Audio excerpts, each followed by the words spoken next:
Undangan dari 3 kiai. Di sebuah pesantren besar di Jawa Timur, Gus Ikdam baru saja menyelesaikan pengajiannya ketika seorang santri datang membawa surat. Surat itu berasal dari 3 kiai sepuh yang dikenal memiliki ilmu tinggi. Mereka mengundang Gus Ikdam untuk datang ke pesantren mereka guna berdiskusi mengenai ilmu hikmah dan tarekat. Meski surat itu tampak biasa, Gus Ikdam merasakan ada sesuatu yang berbeda. Gus Ikdam membaca surat itu dengan seksama. Ketiga kiai tersebut adalah Kiai Syihab, Kiai Mustafa, dan Kiai Bakir. Mereka terkenal sebagai ulama yang menguasai ilmu laduni, hikmah, dan tenaga dalam tingkat tinggi. Namun, ada kabar yang beredar bahwa mereka tidak begitu suka dengan cara dakwah Gus Ikdam yang belak-belakan dan berani menantang segala bentuk kesyirikan dan kezaliman. "Gus, apakah jenengan akan memenuhi undangan ini?" tanya salah satu santrinya dengan nada khawatir. Gus Ikdam tersenyum, matanya berbinar penuh keyakinan. "Tentu, nak, ini bukan sekadar undangan biasa. Aku merasa ada ujian yang menanti." Malam itu, Gus Ikdam berdoa dan bertafakur, meminta petunjuk kepada Allah. Ia tahu, perjalanan ke pesantren 3 kiai itu bukan sekadar silaturahmi biasa. Ada sesuatu yang sedang dipersiapkan oleh mereka. Keesokan harinya, setelah sholat subuh, Gus Ikdam berangkat dengan beberapa santri ke pesantren tujuan. Sepanjang perjalanan, langit tampak mendung, angin berhembus kencang, seakan memberi pertanda bahwa sesuatu yang besar akan terjadi. Saat hampir sampai, tiba-tiba rombongan mereka dihentikan oleh sekelompok orang berjubah hitam. Mereka bukan santri biasa, melainkan murid-murid dari 3 kiai yang telah mengundangnya. Wajah mereka penuh kewibawaan, namun sorot matanya menyiratkan ketegangan. "Gus Ikdam, maafkan kami, tapi sebelum masuk ke pesantren, jenengan harus melewati ujian pertama," kata salah satu dari mereka dengan suara tegas. Gus Ikdam tersenyum, menatap mereka satu persatu. "Ujian, baiklah, jika ini sudah menjadi kehendak kalian, aku akan menghadapinya." Ujian apakah yang harus dilewati Gus Ikdam? Pertemuan dengan 3 kiai itu belum dimulai, tapi ia sudah dihadapkan pada tantangan pertama. Ujian gerbang pesantren. Gus Ikdam berdiri tegap di hadapan para murid berbaju hitam. Mereka berjumlah 5 orang, masing-masing dengan sorot mata tajam. Udara di sekitar mendadak terasa berat, seperti ada energi yang mengikat ruang. Para santri yang menemani Gus Ikdam mulai merasa cemas, tetapi Gus Ikdam tetap tenang, bahkan tersenyum. "Sebelum masuk ke pesantren, jenengan harus melewati ujian dari kami," kata seorang murid dengan suara lantang.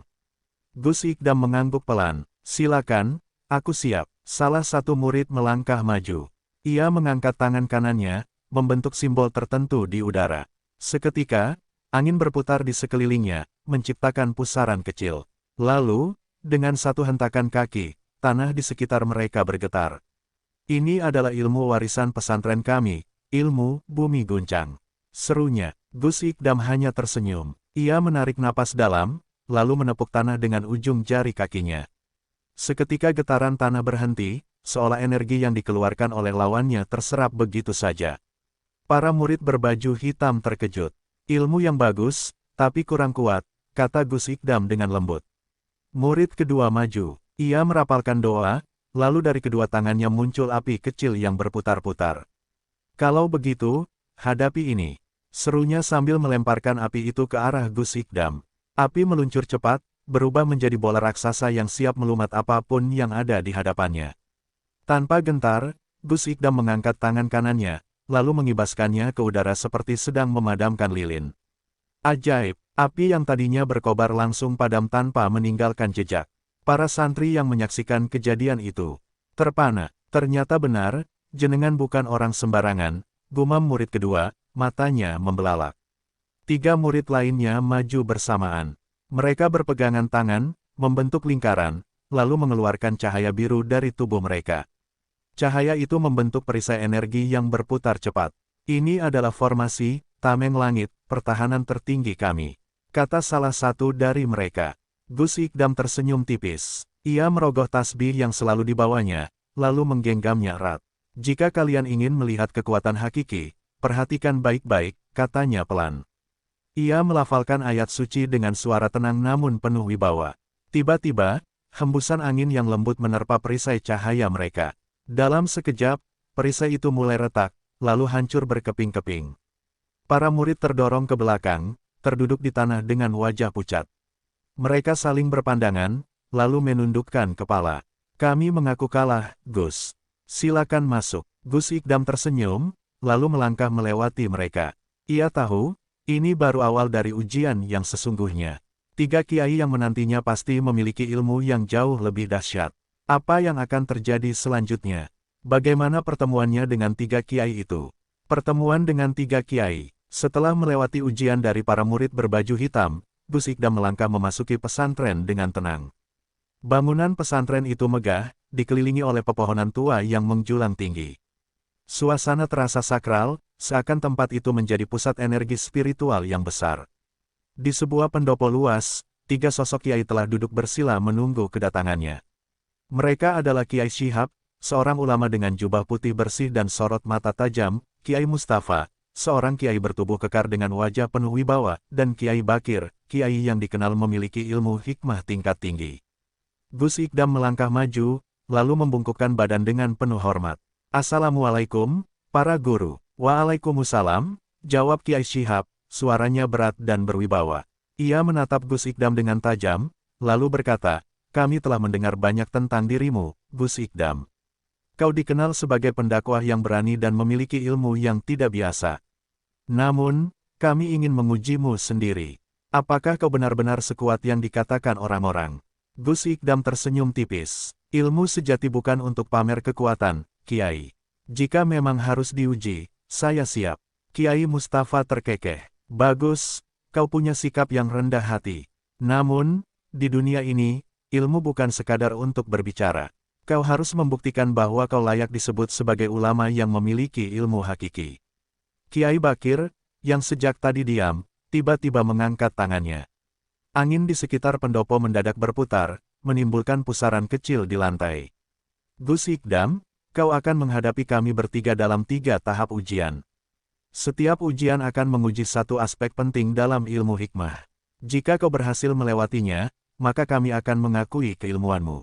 Gus Ikdam menatap ketiga kiai itu dengan penuh hormat. Ia tahu, ujian ini bukan sembarang ujian. Mereka bukan sekadar ingin menguji kekuatannya, tetapi juga ingin melihat apakah ia pantas mendapat pengakuan dari para ulama sepuh. Tahap pertama akan kau hadapi malam ini, lanjut Kiai Bakir.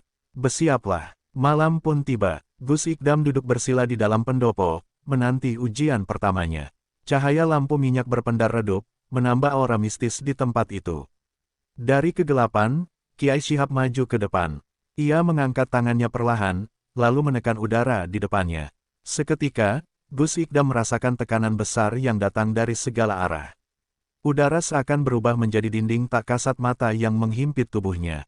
Inilah ujian pertama, tekanan langit. Jika kau tak mampu menahannya, kau akan terhimpit dan tak bisa bergerak, kata Kiai Syihab dengan nada datar. Gus Ikdam menarik napas dalam, menutup matanya. Ia merasakan tekanan luar biasa itu mencoba menekan tubuhnya, seakan ada beban ribuan kilogram di sekelilingnya. Namun, ia tetap tenang. Dalam hatinya, ia mengingat satu hal, ketenangan adalah kunci kekuatan sejati. Ia mulai membaca ayat-ayat suci dengan suara lembut. Perlahan, tubuhnya memancarkan cahaya samar. Tekanan yang semula menghimpitnya mulai melemah, hingga akhirnya menghilang seketika. Gus Ikdam membuka matanya dan tersenyum. Kiai Syihab mengangguk, wajahnya penuh rasa kagum. Kau berhasil melewati ujian pertama. Namun, 2 ujian lagi masih menantimu. Gus Ikdam tetap tersenyum, bersiap menghadapi tantangan berikutnya. Ilmu pemecah ilusi. Setelah melewati ujian pertama dari Kiai Syihab, Gus Ikdam duduk kembali dengan tenang. Malam semakin larut, namun aura di pendopo itu semakin pekat. Angin berhembus pelan, membawa hawa mistis yang semakin terasa kuat. Kini, giliran Kiai Mustafa yang maju. Kau telah membuktikan kekuatan spiritualmu, Gus Ikdam, kata Kiai Mustafa dengan suara berat. Tapi ujian ini bukan sekadar soal ketahanan jiwa. Kau harus bisa membedakan mana yang nyata dan mana yang ilusi. Gus Ikdam mengangguk pelan. Ia tahu, ilmu ini bukan sekadar ilmu fisik, melainkan ujian batin yang lebih dalam. Kiai Mustafa mengangkat tangannya ke udara, lalu menepukkan kedua telapak tangannya dengan keras. Seketika, udara di sekitar pendopo berubah. Gus Ikdam merasakan tanah di bawahnya lenyap, digantikan oleh lautan luas yang bergelombang ganas. Langit yang semula gelap menjadi merah menyala, seperti terbakar api. Dari kejauhan, terdengar suara pekikan makhluk-makhluk mengerikan. Sosok-sosok hitam bermata merah mulai muncul dari dalam lautan, mengerumuni Gus Ikdam. Mereka mendesis dan bergerak cepat, siap menerkamnya. Para santri yang menyaksikan dari kejauhan terkejut. Mereka melihat Gus Ikdam berdiri di tengah pendopo, namun seolah berada di dunia lain. Kiai Mustafa hanya tersenyum tipis. Inilah ilmu, Fata Morgana maut. Jika kau terperangkap dalam ilusi ini terlalu lama, jiwamu akan tersesat selamanya, ujar Kiai Mustafa. Gus Ikdam menutup matanya sejenak, merasakan energi di sekitarnya. Ia tahu ini bukan dunia nyata, melainkan bentukan dari kekuatan batin Kiai Mustafa. Jika ia terpancing dan melawan ilusi ini dengan tenaga fisik, maka ia akan tersesat lebih dalam. Tiba-tiba, sosok hitam melompat ke arahnya dengan cakarnya yang tajam. Namun, Gus Ikdam tetap diam. Ia menarik napas dalam dan mulai melafalkan ayat suci.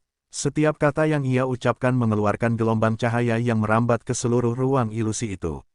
Lautan mulai surut, langit merah perlahan kembali menjadi gelap, dan sosok-sosok mengerikan itu memudar. Ilusi itu mulai retak, lalu pecah seperti kaca yang dihantam palu. Dalam sekejap, Gus Ikdam kembali berada di pendopo. Ia membuka matanya dan melihat Kiai Mustafa menatapnya dengan kagum.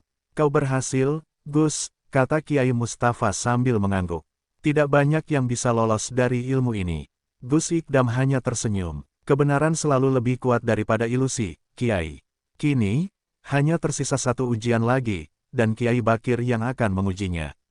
Duel tanpa sentuhan. Dua ujian telah dilalui dengan sempurna oleh Gus Ikdam. Kini, seluruh santri dan para kiai yang hadir di pendopo semakin yakin bahwa pemuda ini bukan orang biasa. Ia telah menunjukkan ketahanan spiritual dan kebijaksanaan dalam menghadapi ilusi. Namun, ujian terakhir dari Kiai Bakir masih menantinya. Kiai Bakir yang sejak tadi hanya diam kini melangkah maju. Sorot matanya tajam, penuh misteri. Ia mengenakan sorban hijau dan jubah hitam yang tampak memancarkan aura tersendiri. Gus Ikdam bisa merasakan energi luar biasa yang mengelilingi Kiai Sepuh.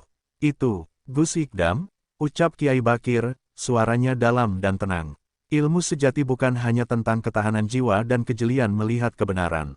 Ada satu aspek yang tak boleh kau abaikan, keseimbangan antara tenaga dalam dan hikmah. Gus Ikdam mengangguk. Mohon bimbingannya, Kiai. Kiai Bakir tersenyum tipis, lalu mengangkat tangannya ke depan. Ujian terakhir ini adalah duel tanpa sentuhan. Kita tidak akan menggunakan tangan atau kaki, tetapi hanya tenaga dalam. Siapa yang pertama kali terdorong keluar dari lingkaran, maka dialah yang kalah. Gus Ikdam melihat ke tanah. Ternyata, Kiai Bakir telah membuat lingkaran selebar 5 meter di atas lantai pendopo dengan cara menghentakkan kakinya tadi. Baik, Kiai, saya siap. Gus Ikdam berdiri tegak, memusatkan energinya. Kiai Bakir mengangkat satu tangannya, lalu menggerakkan jemarinya perlahan. Seketika, angin berputar di sekeliling Gus Ikdam, menekan tubuhnya dengan lembut, namun makin lama makin kuat.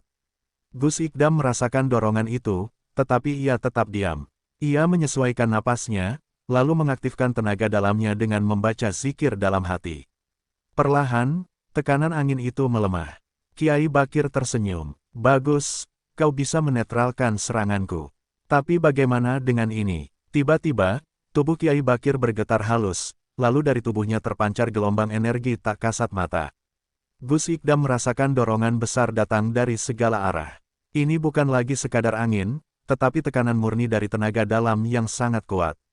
Para santri yang menonton menahan napas. Beberapa dari mereka bahkan merasakan tekanan itu meski berdiri cukup jauh. Namun, Gus Ikdam tetap tenang. Ia memejamkan mata, lalu menghembuskan napas panjang. Seketika, tubuhnya mengeluarkan aura lembut berwarna putih kebiruan. Energi itu menyebar ke sekelilingnya, membentuk perisai tak kasat mata yang menahan tekanan dari Kiai Bakir. Pendopo bergetar halus. Kiai Bakir memperbesar tekanannya, tetapi Gus Ikdam tetap berdiri tegak. Bahkan, perlahan, gelombang energi dari Gus Ikdam mulai mendorong balik. Para santri yang menonton terbelalak. Tak disangka, Kiai Bakir mulai terdorong mundur beberapa langkah. Kiai Mustafa dan Kiai Syihab saling pandang. Mereka tahu betul betapa kuatnya tenaga dalam Kiai Bakir, namun pemuda di depan mereka berhasil mengimbanginya. Akhirnya, Setelah beberapa saat, Kiai Bakir tertawa kecil dan menurunkan tangannya. Energi di sekitarnya langsung menghilang. Cukup, Gus Ikdam, kau telah membuktikan dirimu. Gus Ikdam ikut menurunkan tenaganya dan tersenyum. Terima kasih, Kiai. Kiai Bakir mengangguk dengan penuh penghormatan. Kami bertiga mengakui keilmuanmu. Kau bukan hanya seorang pendakwah, tetapi juga seorang yang telah mencapai pemahaman hakiki dalam ilmu hikmah. Para santri bersorak kecil. Gus Ikdam telah lulus dari 3 ujian berat dan mendapat pengakuan dari para kiai sepuh. Namun, apakah perjalanan ini benar-benar telah selesai? Rahasia di balik ujian. Setelah melewati 3 ujian dari para kiai sepuh, Gus Ikdam duduk bersila bersama mereka di pendopo. Suasana sudah tidak lagi penuh ketegangan, tetapi justru terasa lebih hangat. Para santri yang tadi menonton dengan tegang kini mulai tersenyum, menyadari bahwa Gus Ikdam telah membuktikan keilmuannya. Namun, ada sesuatu yang masih mengganjal di hati Gus Ikdam. Ia merasa bahwa ketiga kiai ini tidak sekadar ingin mengujinya, tetapi ada maksud lain yang lebih dalam. Kiai, kata Gus Ikdam, menatap ketiga ulama itu dengan penuh hormat. Saya bersyukur telah diberi kesempatan untuk diuji, tetapi saya ingin tahu, mengapa saya harus melalui semua ini. Kiai Syihab tersenyum tipis. Kau anak yang cerdas, Gus Ikdam. Kau pasti sudah merasakan bahwa ini bukan sekadar ujian biasa. Kiai Mustafa menambahkan, kami sudah lama mengamati perjalanan dakwahmu. Kau memiliki keberanian yang besar dan ilmu yang tinggi. Tapi, ada sesuatu yang lebih besar yang menanti di depanmu. Gus Ikdam menyimak dengan serius. Apakah yang dimaksud, Kiai? Kiai Bakir yang sejak tadi diam, akhirnya berbicara. Gus Ikdam, ada ancaman besar yang sedang mengintai dunia pesantren dan umat Islam. Kami bertiga telah menerima firasat bahwa akan muncul seseorang dengan ilmu hitam yang sangat kuat. Orang ini bukan hanya ingin menyesatkan umat, tetapi juga menghancurkan tatanan keilmuan para ulama. Gus Ikdam mengernyitkan dahi. Siapa orang itu, Kiai? Kiai Bakir menghela napas panjang. Namanya masih misteri, tapi dia dikenal dengan sebutan Syaikh tanpa nama. Ia memiliki banyak pengikut dan menyebarkan ajaran yang bertentangan dengan Islam. Tidak hanya itu, ia juga menguasai ilmu sihir tingkat tinggi yang bahkan bisa menandingi para kiai sepuh. Suasana mendadak hening. Para santri yang mendengar itu saling berpandangan, merasa ngeri dengan ancaman yang disebutkan. Kami mengujimu bukan hanya untuk mengukur keilmuanmu, Gus, lanjut Kiai Syihab. Tapi kami ingin memastikan bahwa ada seseorang yang cukup kuat untuk menghadapi ancaman ini. Dan setelah melihat bagaimana kau melewati ujian tadi, kami yakin, kaulah orang yang bisa melawannya. Gus Ikdam menarik napas dalam. Ia tidak menyangka bahwa semua ini adalah persiapan untuk menghadapi sesuatu yang jauh lebih besar. Kiai, kata Gus Ikdam dengan penuh ketegasan, jika memang itu yang harus saya hadapi, insya Allah saya siap. Tapi saya butuh bimbingan dan petunjuk dari panjenengan semua. Ketiga kiai tersenyum penuh kebanggaan. Itulah yang kami harapkan, Gus, kata Kiai Mustafa.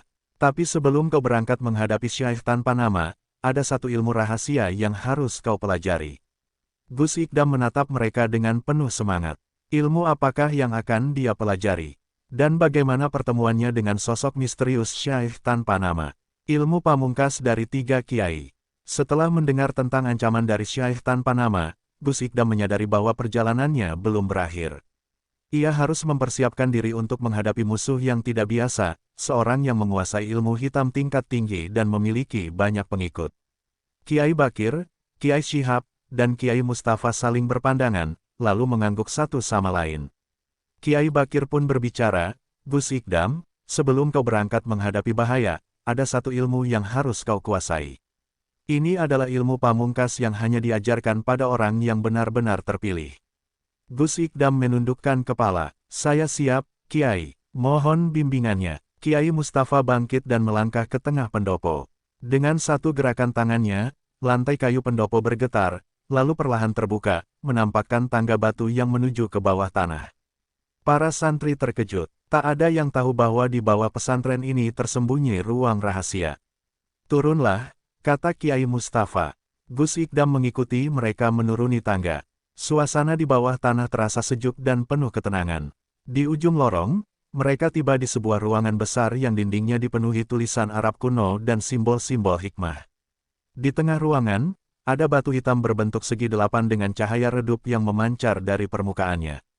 Inilah tempat kami menyimpan ilmu warisan para wali, kata Kiai Shihab.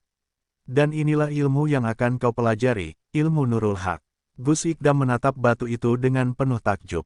Ia bisa merasakan energi yang terpancar darinya, begitu kuat namun tetap menenangkan.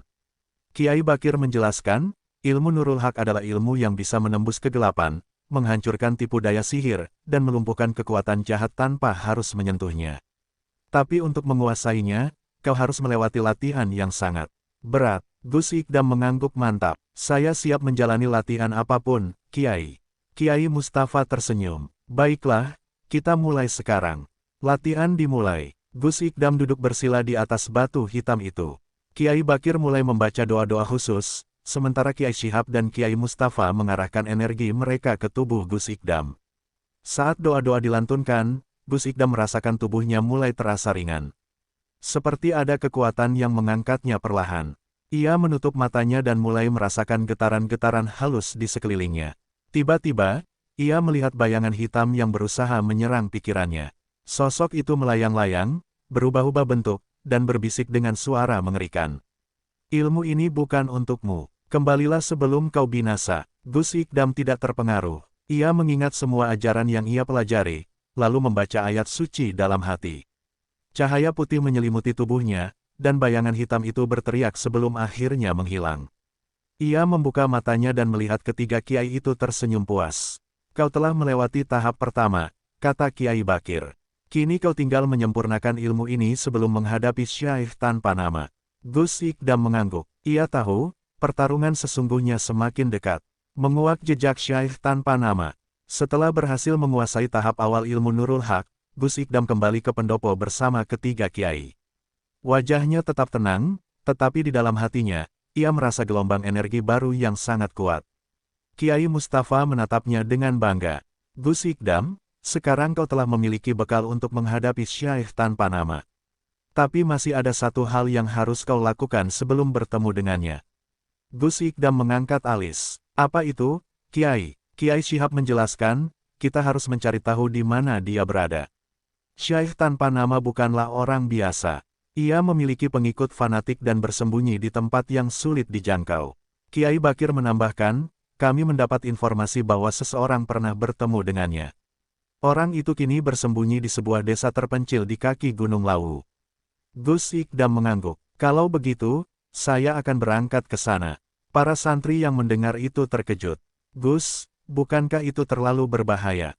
Tanya salah satu santri. Gus Ikdam tersenyum. Jangan khawatir. Dengan izin Allah, saya akan baik-baik saja. Perjalanan menuju Gunung Lawu. Keesokan harinya, Gus Ikdam berangkat dengan ditemani dua santri kepercayaan, Harun dan Malik. Mereka menunggangi kuda dan membawa bekal secukupnya. Perjalanan menuju desa yang dimaksud tidak mudah. Mereka harus melewati hutan lebat dengan jalanan yang berbatu. Suasana semakin mistis ketika kabut mulai turun, menutupi pandangan mereka. Di tengah perjalanan, mereka merasakan sesuatu yang aneh.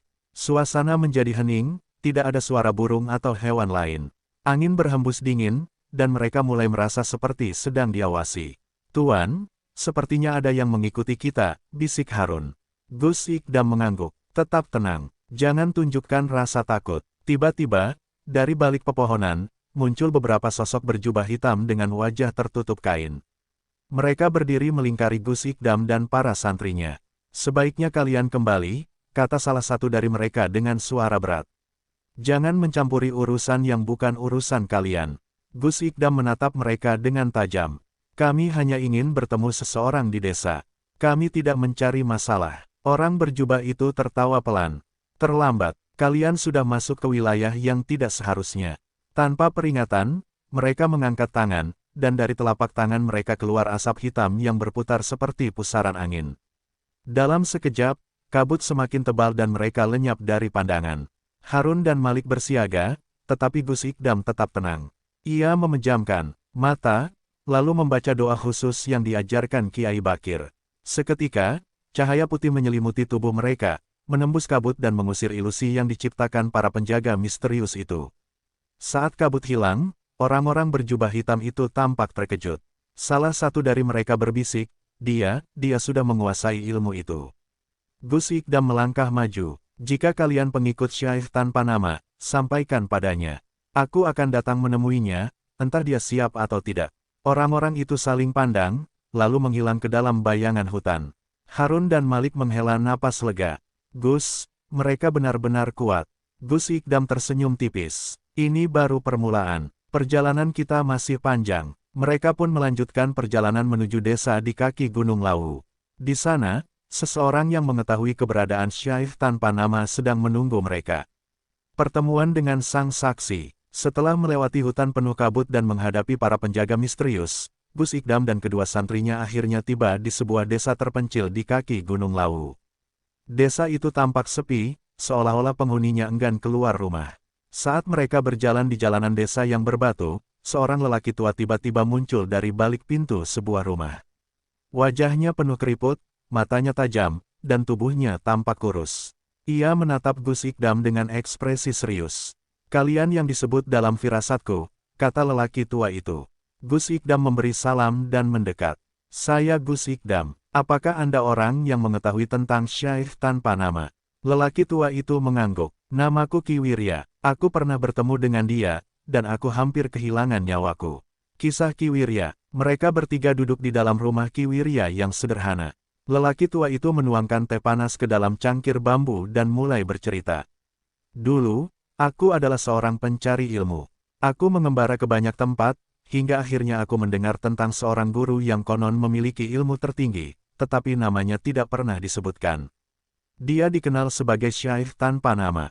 Ki Wirya menarik napas dalam, matanya penuh ketakutan. Aku menemukan tempatnya di sebuah gua tersembunyi di perbatasan antara dunia nyata dan dunia gaib. Aku ingin belajar darinya, tetapi begitu aku tiba di sana, aku menyadari bahwa dia bukan manusia biasa. Wajahnya tidak pernah terlihat, selalu tertutup kain hitam, dan suaranya bergema seperti berasal dari tempat yang jauh. Gus Ikdam mendengarkan dengan saksama.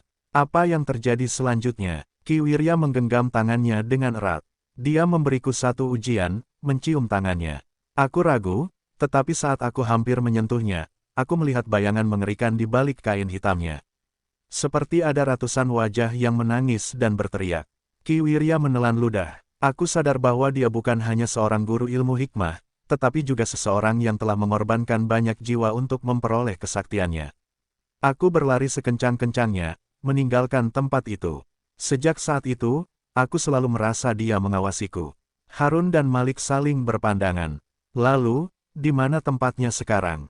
Tanya Harun. Ki Wirya menggeleng. Aku tidak tahu pasti, tetapi aku mendapat firasat bahwa dia sedang mengumpulkan kekuatan di sebuah tempat yang disebut Bukit Kematian. Tempat itu adalah perbatasan antara alam manusia dan alam gaib. Langkah menuju Bukit Kematian, Gus Ikdam menatap Ki Wirya dengan penuh keyakinan. Jika itu tempatnya, maka aku harus pergi ke sana. Ki Wirya tampak ragu. Itu bukan tempat yang bisa dimasuki manusia biasa. Banyak ulama besar yang mencoba menghadapi Syaikh tanpa nama dan tidak pernah kembali. Gus Ikdam tersenyum. Saya telah diajarkan ilmu dari para kiai sepuh. Insya Allah, saya tidak sendiri. Ki Wirya menatapnya dalam-dalam, lalu mengangguk perlahan. Baiklah, jika kau benar-benar ingin pergi, aku akan memberimu sesuatu. Ia berdiri dan mengambil sesuatu dari dalam peti kayu tua. Ia menyerahkan sebuah batu kecil berwarna biru ke tangan Gus Ikdam. Ini batu firasat, warisan dari guruku. Batu ini akan memberimu peringatan jika ada bahaya yang tidak terlihat oleh mata manusia. Gus Ikdam menerima batu itu dengan penuh hormat. Terima kasih, Ki Wirya. Doakan perjalanan kami. Ki Wirya menatap mereka dengan penuh kekhawatiran.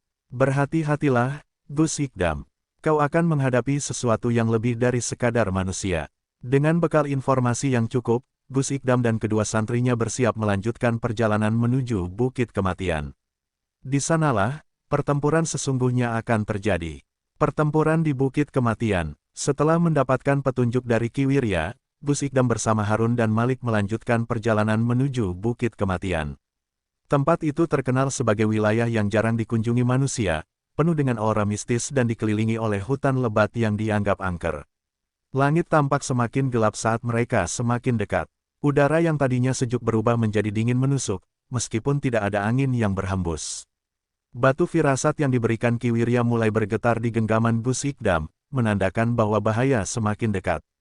"Gus, tempat ini terasa aneh," bisik Malik. "Seperti ada sesuatu yang mengawasi kita."